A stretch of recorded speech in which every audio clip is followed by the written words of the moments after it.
വചനയാത്ര ലേവ്യർ 16-ാം അധ്യായം. പാപപരിഹാര ദിനം. അഹറോന്റെ 2 പുത്രന്മാർ കർത്താവിൻ്റെ സന്നിധിയിൽ വെച്ച് മരിച്ചതിന് ശേഷം കർത്താവ് മോശയോട് അരുളിച്ചെയ്തു, നിന്റെ സഹോദരനായ അഹറോനോട് അവൻ മരിക്കാതിരിക്കേണ്ടതിന് തിരശീലയ്ക്കുള്ളിലെ ശ്രീകോവിലിൽ പെട്ടകത്തിനു മുകളിലെ കൃപാസനത്തിനു മുൻപിൽ ഏതു സമയത്തും പ്രവേശിക്കരുതെന്ന് നീ പറയണം. കാരണം കൃപാസനത്തിനു മുകളിൽ ഒരു മേഘത്തിൽ ഞാൻ പ്രത്യക്ഷപ്പെടും. അഹറോൻ ശ്രീകോവിലിൽ പ്രവേശിക്കേണ്ടത് ഇങ്ങനെയാണ്: പാപപരിഹാര ബലിക്ക് ഒരു കാളക്കുട്ടിയെയും ദഹനബലിക്ക് ഒരു മുട്ടാടിനെയും കൊണ്ടുവരണം. വിശുദ്ധമായ ചണക്കുപ്പായവും ചണം കൊണ്ടുള്ള കാൽച്ചട്ടയും അരപ്പട്ടയും തൊപ്പിയും ധരിച്ചു വേണം വരാൻ. ഇവ വിശുദ്ധ വസ്ത്രങ്ങളാണ്. ശരീരം വെള്ളം കൊണ്ട് കഴുകിയതിന് ശേഷം വേണം അവ ധരിക്കാൻ. ഇസ്രായേൽ സമൂഹത്തിൽ നിന്ന് അവൻ പാപപരിഹാര ബലിക്കായി 2 ആൺകോലാടുകളെയും ദഹനബലിക്കായി ഒരു മുട്ടാടിനെയും എടുക്കണം. അഹറോൻ തനിക്ക് വേണ്ടി പാപപരിഹാര ബലിയായി കാളക്കുട്ടിയെ അർപ്പിക്കണം. അങ്ങനെ തനിക്കും കുടുംബത്തിനും വേണ്ടി പാപപരിഹാരം ചെയ്യണം.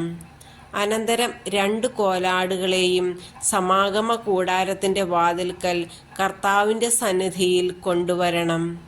അഹറോൻ കുറിയിട്ട് ആടുകളിലൊന്നിനെ കർത്താവിനും മറ്റേതിനെ അസസേലിനുമായി നിശ്ചയിക്കണം.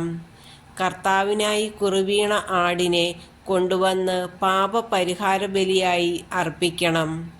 എന്നാൽ അസസേലിനായി കുറുവീണ ആടിനെ പാപപരിഹാരം ചെയ്യുന്നതിനും അസസേലിനായി മരുഭൂമിയിലേക്ക് വിട്ടയക്കുന്നതിനും വേണ്ടി ജീവനോടെ കർത്താവിൻ്റെ മുൻപിൽ നിർത്തണം. അഹറോൻ തനിക്കും കുടുംബത്തിനും വേണ്ടി പാപപരിഹാര ബലിയായി കാളക്കുട്ടിയെ സമർപ്പിക്കണം. അവൻ അതിനെ കൊല്ലണം.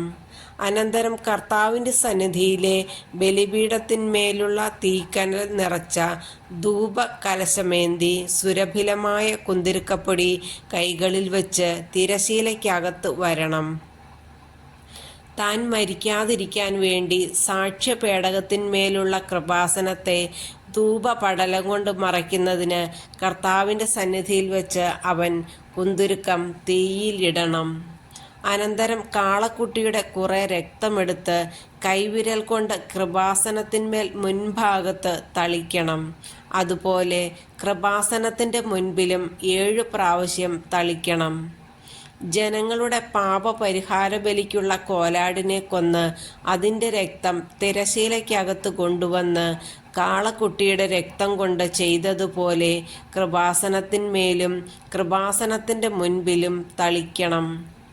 അങ്ങനെ ഇസ്രായേൽ ജനത്തിൻ്റെ അശുദ്ധിയും തിന്മകളും പാപങ്ങളും നിമിത്തം അഹറോൻ വിശുദ്ധ സ്ഥലത്തിനു വേണ്ടി പാപപരിഹാരം ചെയ്യണം. അവരുടെ ഇടയിൽ അവരുടെ അശുദ്ധിയുടെ മധ്യേ സ്ഥിതി ചെയ്യുന്ന സമാഗമ കൂടാരത്തിനു വേണ്ടിയും ഇപ്രകാരം തന്നെ ചെയ്യണം. പുരോഹിതൻ തനിക്കും കുടുംബത്തിനും ഇസ്രായേൽ ജനത്തിനു മുഴുവനും വേണ്ടി പാപപരിഹാരം ചെയ്യുന്നതിനായി ശ്രീകോവിലിൽ പ്രവേശിച്ചിട്ട് തിരിച്ചു വരുന്നതുവരെ ആരും സമാഗമ കൂടാരത്തിലുണ്ടായിരിക്കരുത്. അനന്തരം അവൻ കർത്താവിൻ്റെ സന്നിധിയിലുള്ള ബലിപീഠത്തിലേക്ക് ചെന്ന് അതിനുവേണ്ടിയും പാപപരിഹാരം ചെയ്യണം. കാളക്കുട്ടിയുടെയും കോലാടിൻ്റെയും കുറച്ച് രക്തമെടുത്ത് ബലിപീഠത്തിൻ്റെ കൊമ്പുകളിൽ പുരട്ടണം. കുറേ രക്തമെടുത്ത് വിരൽ കൊണ്ട് 7 പ്രാവശ്യം അതിന്മേൽ തളിച്ച് അതിനെ ശുദ്ധീകരിക്കുകയും ഇസ്രായേൽ ജനത്തിൻ്റെ അശുദ്ധിയിൽ നിന്ന് പവിത്രീകരിക്കുകയും ചെയ്യണം. ശ്രീകോവിലിനും സമാഗമ കൂടാരത്തിനും ബലിപീഠത്തിനും വേണ്ടി പാപപരിഹാരം ചെയ്തതിനു ശേഷം ജീവനുള്ള കോലാടിനെ കൊണ്ടുവരണം. അതിൻ്റെ തലയിൽ കൈകൾ വച്ച് അഹ്റോൻ ഇസ്രായേൽ ജനങ്ങളുടെ എല്ലാ അകൃത്യങ്ങളും അക്രമങ്ങളും പാപങ്ങളും ഏറ്റുപറയണം. അവയെല്ലാം അതിൻ്റെ ശിരസിൽ ചുമത്തി ഒരുങ്ങി നിൽക്കുന്ന ഒരാളുടെ കൈവശം അതിനെ മരുഭൂമിയിലേക്ക് വിടണം. കോലാട് അവരുടെ കുറ്റങ്ങൾ വഹിച്ചുകൊണ്ട് വിജനപ്രദേശത്തേക്ക് പോകട്ടെ.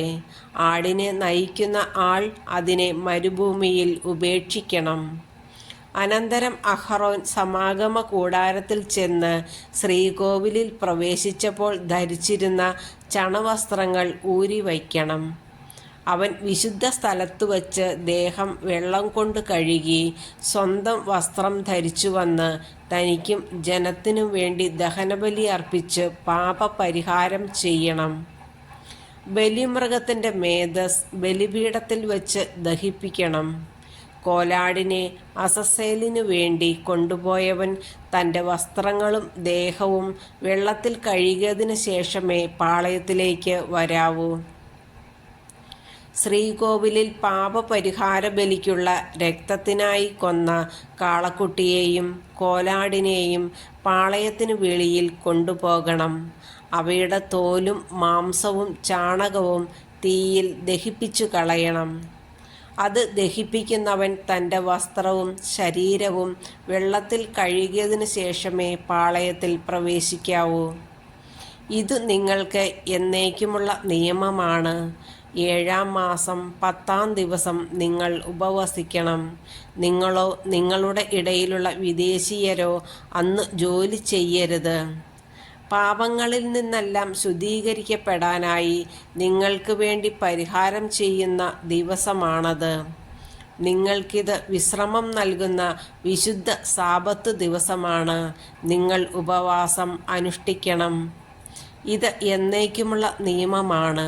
സ്വപിതാവിൻ്റെ സ്ഥാനത്ത് അഭിഷിക്തനായി പ്രതിഷ്ഠിക്കപ്പെട്ട പുരോഹിതൻ പരിശുദ്ധമായ ചണവസ്ത്രങ്ങൾ അരിഞ്ഞ് പാപപരിഹാരം ചെയ്യണം.